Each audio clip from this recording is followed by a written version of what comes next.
Welcome to Sports Back Talk with Boley and Ringer, and hey, it's October. It is. The second Monday in October, I guess, officially, because last week I couldn't remember that it was October, and now I know that it's October, and it is the greatest month of the year. I think we talked about that last week, but anyway, what have we learned in the last 7 days?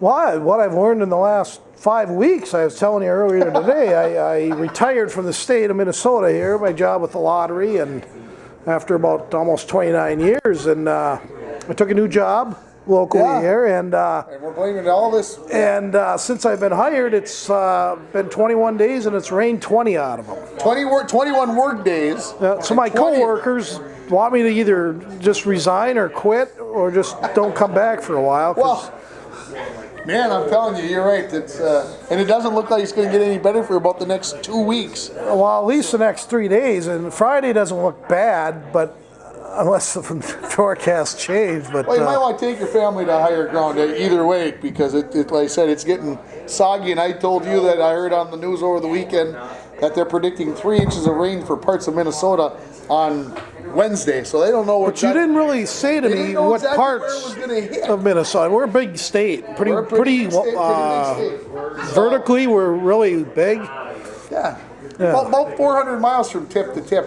That's the way how I always look at it. From when you cross from Iowa back into Minnesota, it's about 400 miles till you pull into our lovely town. So it's a haul. So yes, I agree. It's a big state. But are we the highest city north in Minnesota, other than the UP of Baudette area?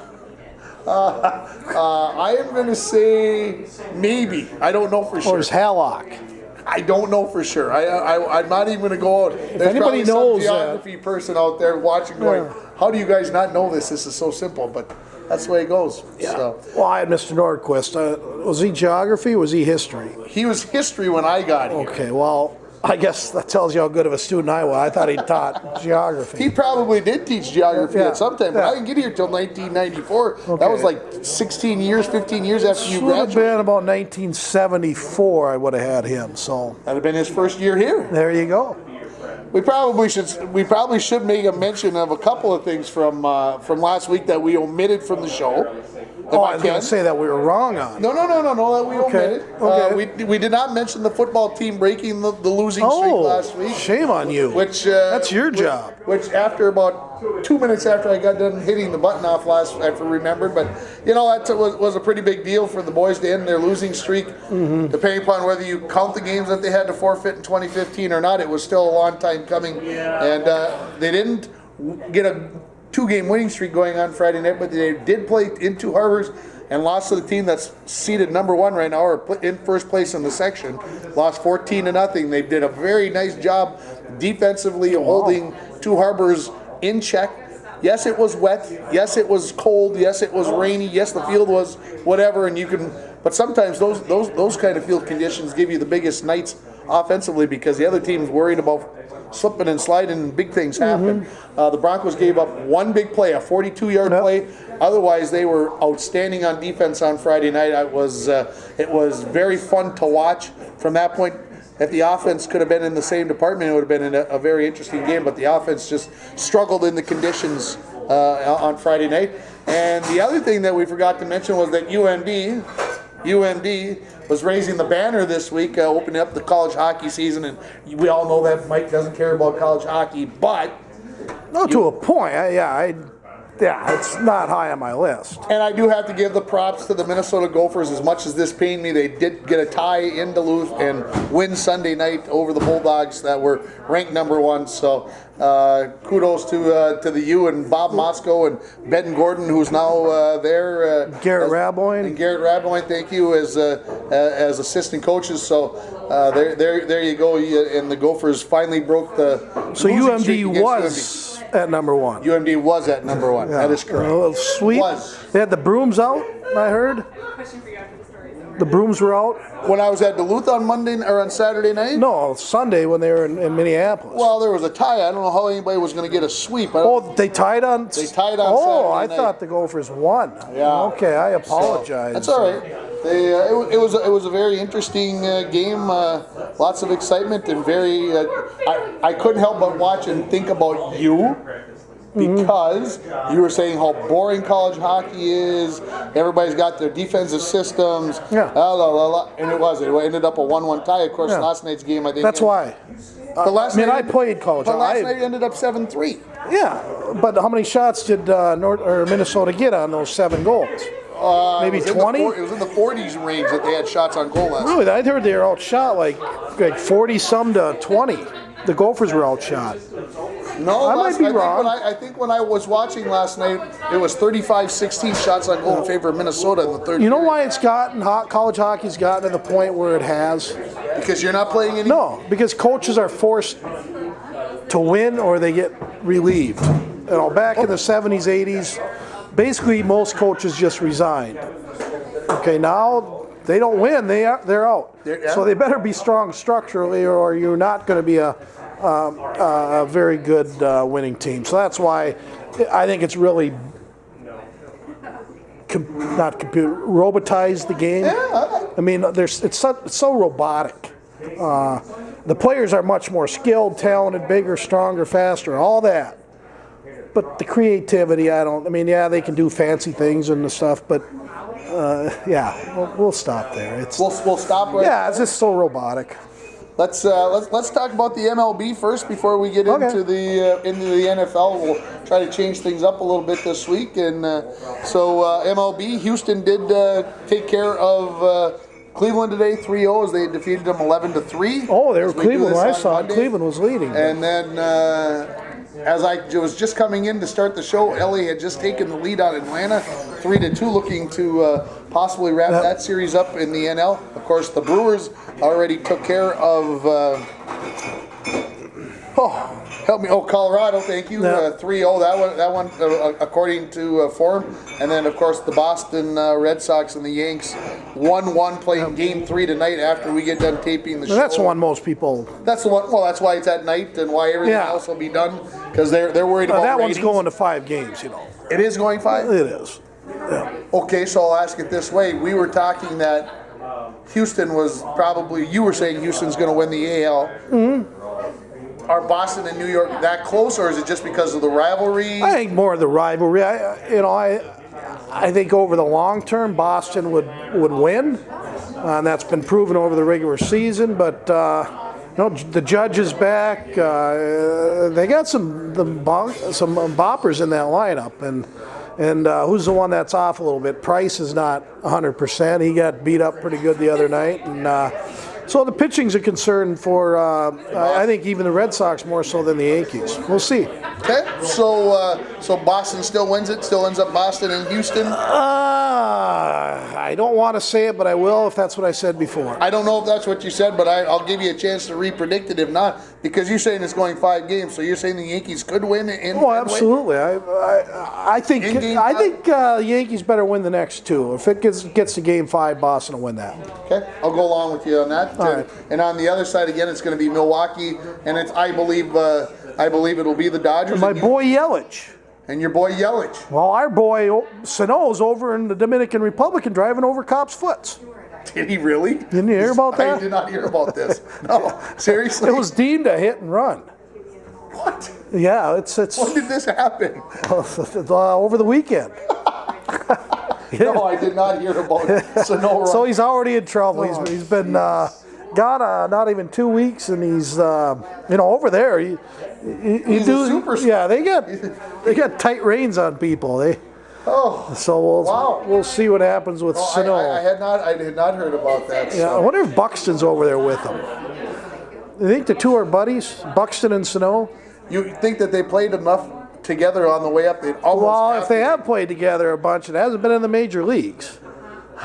Yes, right? Yes, They played a lot of minor league games together. Boy. So when it becomes the Dodgers, you'd pick the Dodgers. You still picking the Dodgers over the Brewers? I love the Dodgers all the way. Although, how many games have the Brewers won in a row? Like 11 or 12? It is 23 out of the last 30. And 11 or 12 in a row. 11 in a row. And this Yelich is a phenom. He's the new Bryce Harper of the National League. And what's his first name? Christian Yelich. He's got a cool name, too. Kind of like Rico Petrocelli. the old third baseman for the Boston Red How Sox. about like Scott Perinovich? Louis Laparicio. Did Perinovich play this weekend? Perinovich did play Did McLaughlin play for the U? Did who? McLaughlin? Boy, I don't think he did on Saturday I don't think night. he did. I don't think he did. All I know is they got like 9 Edina kids on the Gopher team. They do have a ton of Edina kids. There's Yes. Garrett Wade, I saw him playing, and then of course Sammy Walker. And what'd you think of this? I don't know if you saw it. I would think you did. Where Yes, you did. they got this stuff on Twitter where when a Gopher kid scores, like Sammy Walker scored, they bring him up in his picture and there's fire around him and he's fixing his hair and he's got his stick around and he's kind of doing Jabbing at the he's screen. doing a glamour shot. Yeah. This was on Twitter. Yeah. I know that the UMD. Who would I be following that would put that on there? Oh my gosh. Who are you following that would put that on Yeah. there? Because I wouldn't be following Gopher Athletic. You know me better than that. I follow Ben Gordon, but Ben wouldn't Ben put that pretty on busy there. at that time. Yeah, he wouldn't put that on there. So I don't know. I'll find out and I'll let you know, and I'll let you. I would say this: when I was at UMD, I was at the women's and the men's game on Saturday as they both played the Gophers. Yeah.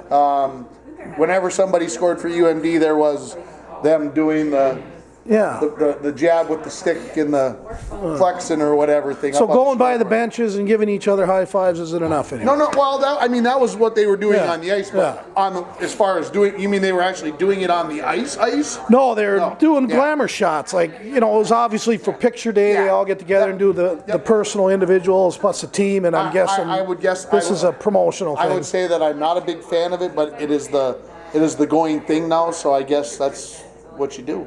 Yeah. Yeah, it's. I mean, I would guess that if you go to a, Imagine Bowie doing that. I mean, I'm No, pretty because- much an average Joe. I'm not going to get on there and like do this. I would say that if you go to like an Alabama football game when some kid scores a touchdown and he does this down on the field, I bet up on the scoreboard they got him score the touchdown. They got him doing something like showing he's Superman or something. Okay. I would guess. Well, I'll send you it's the just- whoever's just the tweeting way- it just so just you the can way it is. so you can give me your take on it next week. Okay.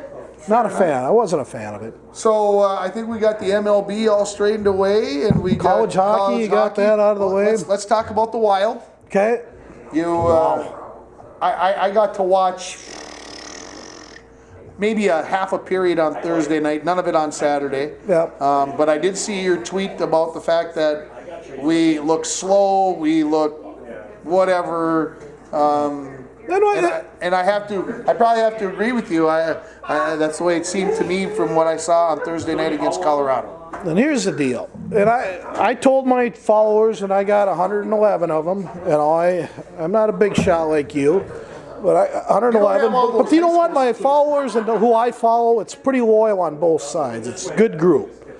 And I told a few of them, I said, I'm not going to be negative tonight. I'm going to be positive. It's a home opener because I know you're all positive, and I hate to tell you what I already know is going to happen because I do. And that lasted almost 3 periods. And then I just couldn't take it anymore. Yeah, and I forget what the tweet was because I was at the Bulldog hockey game, and I saw the tweet. Well, here's how it was for me, I think. I'm walking out of the UMD hockey game. I look up at the TV on one end of the arena. As I'm walking through the concourse, 1-0 Wild. Yeah. 90 seconds or so to go. Yeah. I walked all the way to the other end of the ice. I looked up, and they're giving the high fives going across the bench. They tied it at 1. Yeah. And I'm like, Did you see the play? I did not see the play. Well, and Russo made a comment on it, and the guy who was guilty, Zucker, there's no way an NHL player of any defensive mind would have done what Zucker did on that play. None. Okay? He's an NHL player, and I know today's players, they've all had about 83 coaches each because they played on more all-star teams and more this and more that. But when you give up slot area positioning to Pacioretty, okay, it didn't matter if it was whoever it was, okay, and then give up the weak or forget about the weak side, okay, that's fine. Let the weak side guy be. He's not a danger. Okay, can he one-time it from back there? Yeah. but the pass to him was near impossible, even if you're covering Pacioretty, okay? But Zucker, after the game, was quoted as him and Stahl were caught in between on who had Pacioretty. Well, to me, it wasn't in between. It was a surefire Zucker. Stahl had to be further down low. That's where Stahl should have been. And it was unfortunate, and I was okay with it all until Zucker basically passed blame on both Stahl and himself instead of just himself. That bothers me. Okay. Because there's no ifs, ands, and buts. I know Boudreau would have said the same thing as I did, but he's not going to throw his player under the bus. Right. But there's no way that Zucker should have taken the defensive posture he did. If he doesn't, the Wild win that game. Okay, and that's why it's so important that all of them know, and they should know, because I know it's gone over, at least once a week in practice on defensive zone coverages. That's a simpleton play. Okay. Okay. So, anyways, it's not the first time Zucker's been a liability defensively. Yes, he can score goals. Yes, he's cute and fun, and we got a bunch of those players. But Ringer, it's just not going to work. It's not going to work. I mean, okay. Here's Hang on. Hold that thought. Okay. Come on through.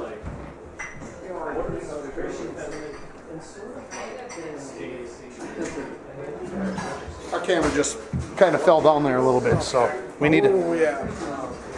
I'm all wound up An again. NHL player can't Yeah. have that. Yeah, I'm that all wound defensive up play. again, and I don't want to be wound up because it's the second game of the year. But when you bring back the same core players, and the same core players are unenthused to play opening night away in Colorado, and even less enthused about playing their home opener, you got issues. And then a scary comment was Koivu, the captain, after the game. I'm not sure what went wrong. We'll have to take a look at it. Are you serious? Are you serious? So that's why I mean, Fenton is not going to let this last very long. You will see, no doubt in my mind, Charlie Coyle will be moved within the first 2 months of this season. People say I'm nuts, you're crazy. No, they got to move him out. Doesn't belong. Does not belong on this team. Doesn't belong on any NHL team. The way he plays and how good he could be, and the way he plays for how good he could be, Ringer. I mean, it's a shame. So the summer didn't change anything, is what? No. you're saying? You Has it know, they gotten are who worse? they are. They are who they are, Ringer. I was who I was. Neil Broughton, who was he was who he was, and that's why Neil Broughton, whether he was 5'0", 100 he was always going to succeed because he had something right here.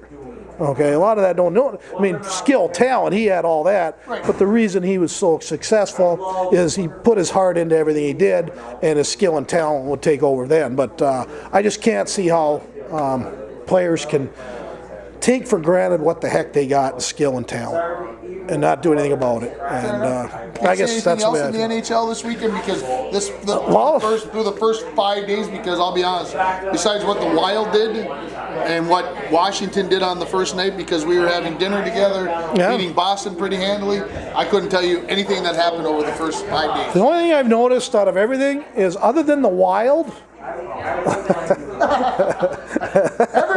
everybody in the Wild are all scoring like crazy. Okay, we had 4 goals scored in the last minute and a half last night in Chicago and Toronto. Toronto's giving up. They got Tavares, okay, they're giving up 6 goals a game. Okay, Washington has scored 14 goals. They're 1-0-1. Okay, so everybody else is scoring like crazy. Okay, but Dumba has one for the Wild, and Parise has one for the Wild. So, but we know that this isn't the way that playoff hockey is going to be, so why get all bent out of shape about it? It's going to be defense, beat the other guy. It's going to be 2-1 when we get to the playoffs, isn't it? No, the 3-2. Yeah, there'll be some 2-1 games, but the pace will be fast. Okay, and I think that's going to be the problem with the Wild. Is I talked to a few other people off Twitter, which is where I should probably be making most of my comments and analysis, but they are slow. We really are. And here's my other issue, and we'll end on this. Koivu is a third-line checking center.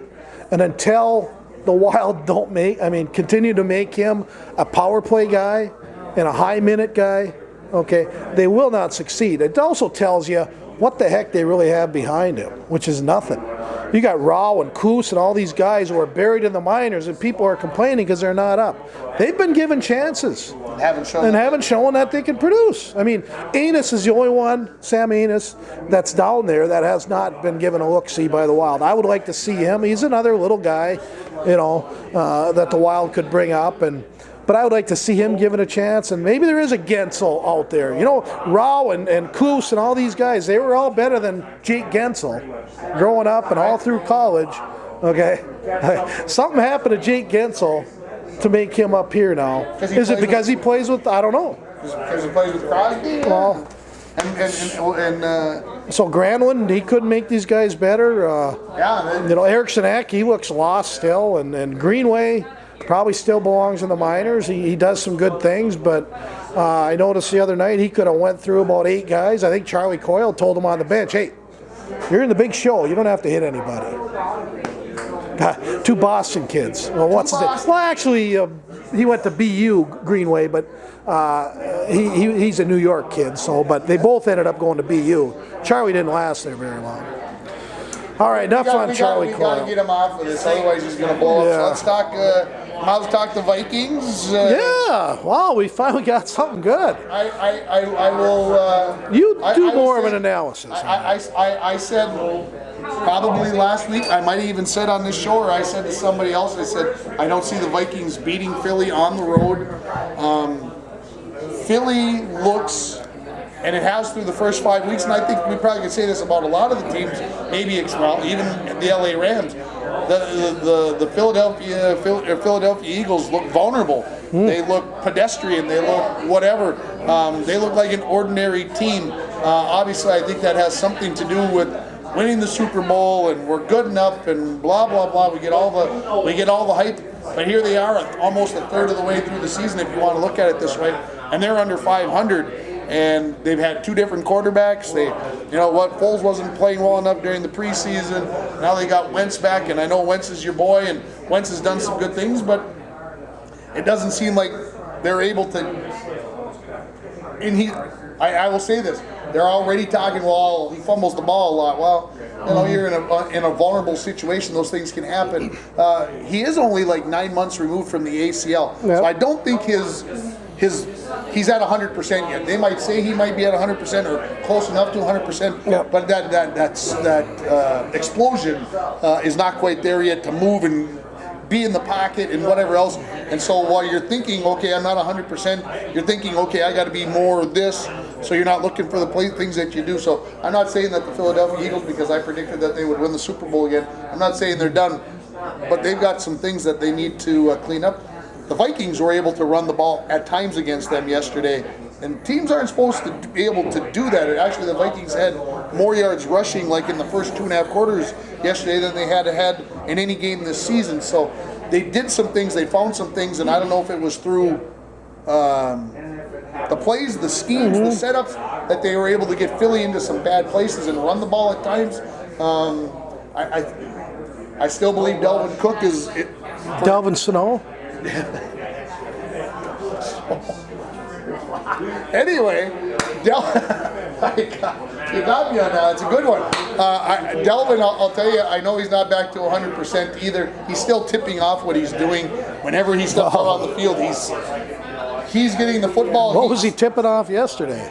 He was tipping off, I don't know what yesterday. He got another day off, right? I mean, so having said all that, the Vikings probably don't have maybe their best running personnel in there. They haven't figured things out, but they did seem to get things a little bit better yesterday. I thought we were going to need a new kicker again today, but he made one under pressure, and I didn't hear anything about Mason Crosby today, whether Mason Crosby lost his job, but he missed 3 field goals and an extra point yesterday in a 31-23 loss to Detroit for the Packers. That one has to sting a little bit, and obviously every game is going to be so crucial in the NFC North. So Hey, Kirk Cousins has shown, I don't know how he throws that ball to the corner so well on that fade into the corner, but that's 2 weeks in a row, I believe, or 2 out of the last 3 weeks.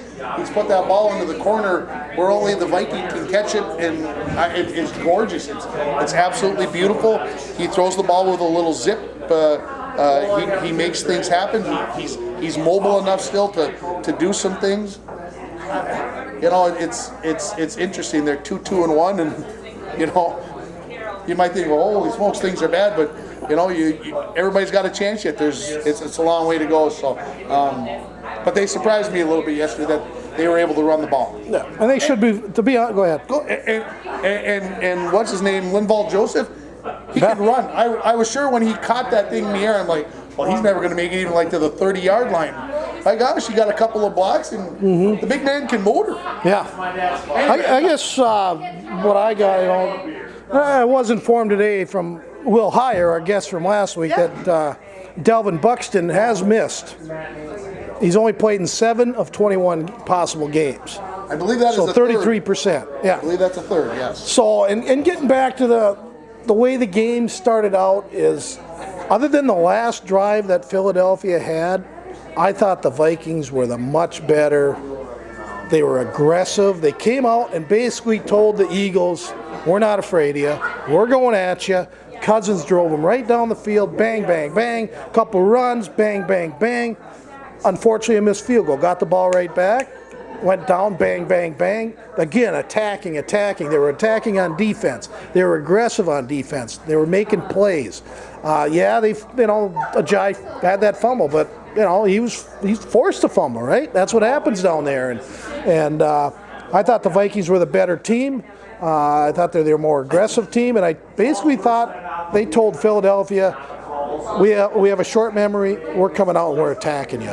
We lost here, we're not going to have it happen again. I like that assessment. I'm very curious what you thought about Philly going for 2.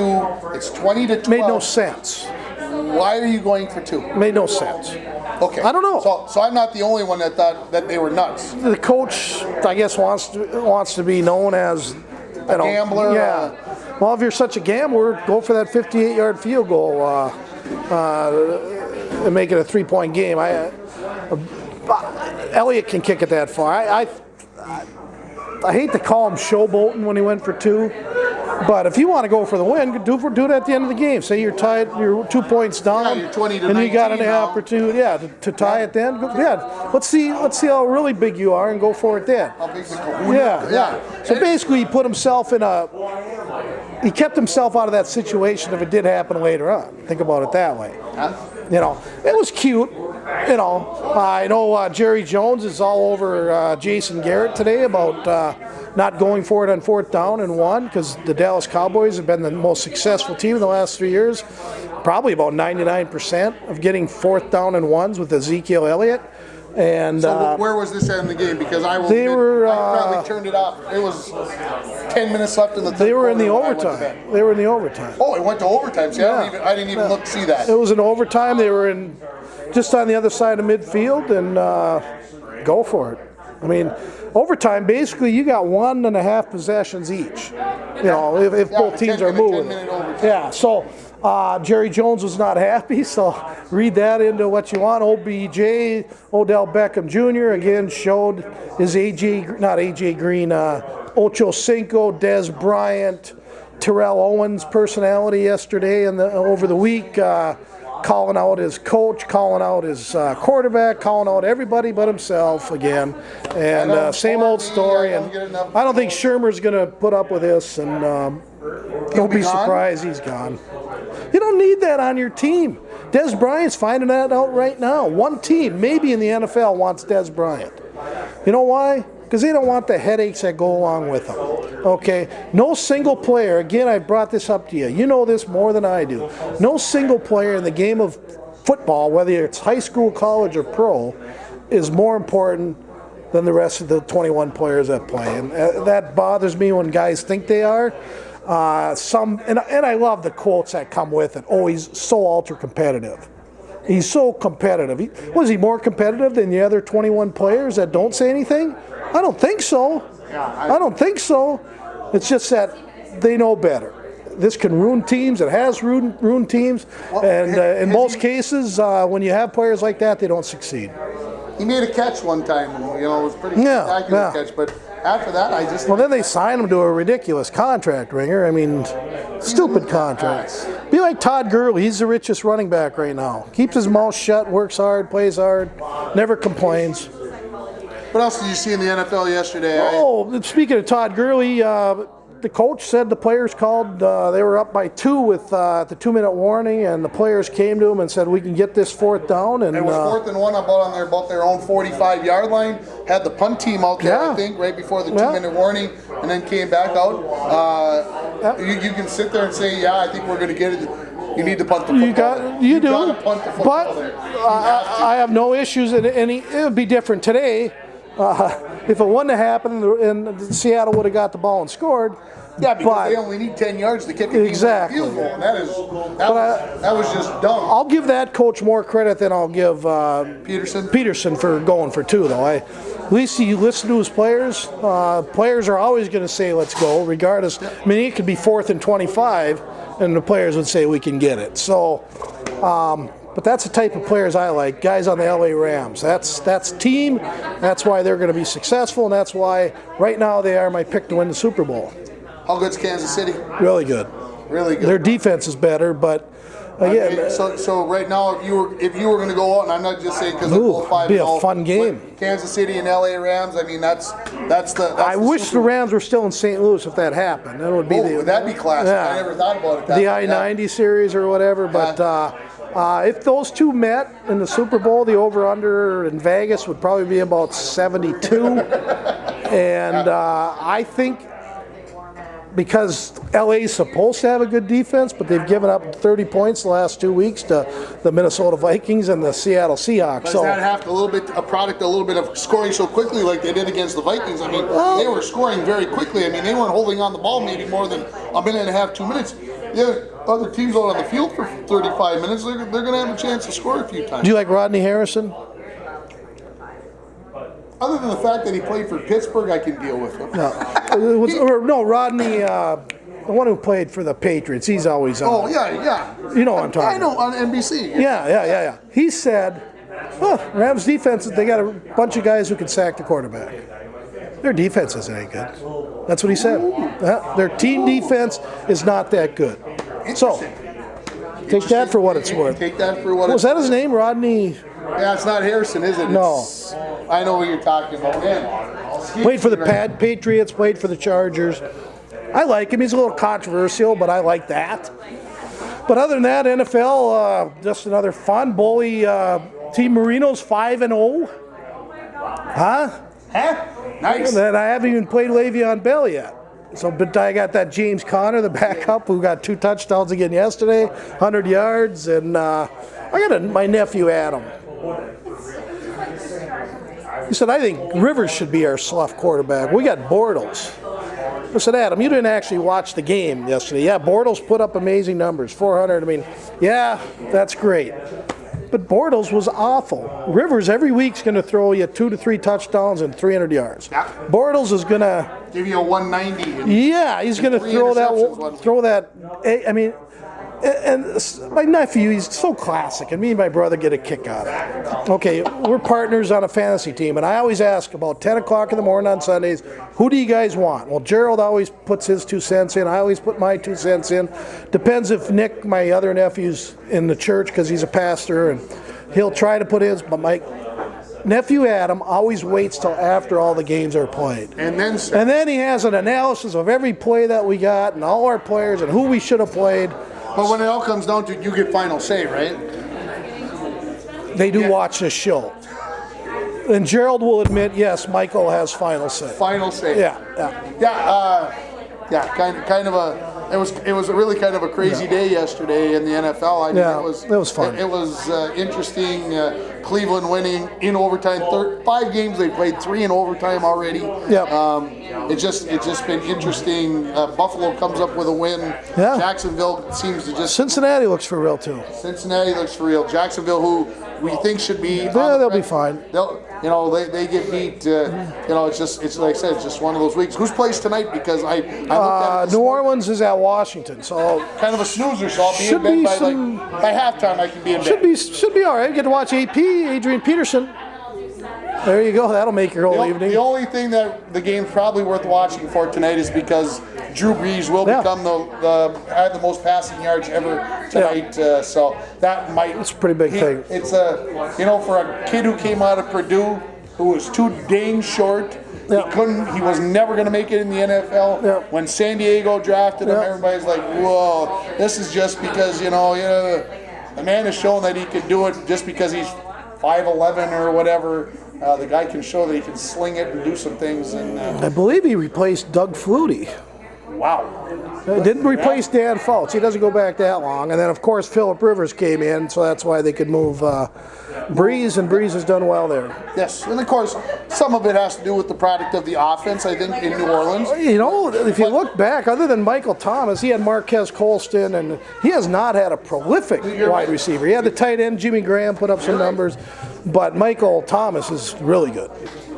We should probably go to Q&A. I don't know if we got any questions for Lloyd, tonight. the question? I know we got a huge crowd, but none of them are. He's got a piece of paper. Hey, before I forget, the Gophers lose Floyd of Rosedale again to Iowa, and it wasn't even as close as the score showed. It was brutal. Anyway, Two-part question. two-part question. Two-part question. One, what are you wearing for Halloween? What are we wearing for Halloween? Okay. Two, what is your favorite costume for Halloween? Okay, well, I'll go first. Go ahead. I'm going to go as Ringhofer. Okay, I seen his high school graduation picture. Pretty sexy. So I'm Thank going you. to put some glasses on, and he's a good-looking boy. And then my favorite, I guess, if I went to parties and I saw it out there, not that I'm a fan of Donald Trump, but I think I'd like the Donald Trump costume. Sarcasm is good nowadays. Yeah. I'll take Eli with me and the wife, and we'll go as the Incredibles. That's what I'll dress up. You know, you look, kind of in your picture, you look. There's a little Eli in that There's picture. a little Eli in Yeah. that picture. Oh, That's- absolutely. That's a good sign. They're glad to know that he kind of looks like his dad a little bit. Anyway, I'll take The Incredibles. We'll be the Incredibles. We'll go as the family of the Incredibles. Wow, being the family guy you are, good answer. All right, Halloween season, Yeah. Halloween season. favorite candy? Oh, favorite candy. I got a slam dunk. You do. Go ahead. Well, had to be about 8 to 10 years old. Me and my brother go trick or treating, but back then we could go till 11 at night, and people would actually come to the door when we knocked on at 10:30. Because they were afraid you guys were going to Yeah. do a little trick. So we'd load up. We used pillowcases because we couldn't afford the real fancy stuff, but we could hold more. So after every Halloween, I went to the thing. I said, "Jer, it's time to trade candy." I said, "I'll give you 8 of these Hard Rock candies for 2 Snicker bars." And he did it every year. I said, "You're getting 8. I've been a salesperson for years. You're getting 8 of these. I'm only getting 2 chocolate bars, okay, which aren't good for your teeth. Those rock hard things are." And so my favorite candies would be the Snicker bar because of my bribing of my brother. Nestle Crunch or a Crunch or a They still make Crackle- Nestle Crunch? Oh my God, those are the best. And that was when I was a kid. That was my favorite Halloween candy. If I had to go take one now, I'd take like an Almond Joy or a Heath bar would be. Well, the Bing bar is my favorite. If you've never had a Bing bar, try it. So there's our favorite candy. All right, so now what? Well, favorite Halloween costume? Favorite Halloween. In your past. Oh, and- what you wore. What was the favorite? Okay, so I'll You go hear this. first. I was a sophomore in college, and my wife to be, my girlfriend at the time, they were having a party, and me and my best buddy from college, we went as Hans and Franz. Remember? And we will pump you up. So we took old couch cushions, we cut a hole in them, put them over our head, and we went bought like 4X sweatshirts to put so that these. So, we had these big couch cushions over the top of us. It was classic. Okay. That's my best. I I did with a friend of mine. I was in post, college or high school deal. We rented an elephant costume right near election season. Oh, jeez. Jeez. So An we elephant went door to costume? door. Which we all know means independent. The other party. Was what now? They went door to door telling them to vote for the other party. Why do I That's pretty good. think that really happened? I believe it 100%. So you didn't get to say what you're, Oh, what my- you're dressed up as. Well, the number of costumes. What was your favorite? Well, Batman and Robin, but I had to be Robin because he was a good-looking one. All right. So Anyway. sidekick. I get it. Yeah. Well, it was me and a neighborhood kid, and he already had. Oh, my Robin outfit was pathetic. I mean, it was homemade. We didn't have the money to go buy real costumes, so it looked more like the Green Hornet than anything. That's it? You got it? That's what? Oh, I could come over more. Really? Those were good. Those were kind. Those were soft. Those are in season. They're getting ready for Halloween. And last question: do you carve pumpkins, put them on the steps, or? Absolutely. And you got to get every pumpkin seed so that you can put them in the oven, put a little butter and salt on them, and some Worcestershire sauce. And then you got pumpkin seeds till about the middle of November for a snack. It's the best. That was gonna be my last question. Okay. Got to have the pumpkin seeds. And anybody who, Oh, those are tasty. How about you? everybody should carve a pumpkin with any kid. Find a child, carve a pumpkin. I'll be doing it with my grandkids. So Have you ever had pumpkin soup? No pumpkin soup. Don't know if I can do no it. pumpkin soup. I don't like that split pea. It'd be very similar, I'm guessing. It's pretty bland. I like my texture to be But good. in Europe, it's popular. Okay. There we go. We learned a lot tonight. Thanks, everybody. Don't take us too serious.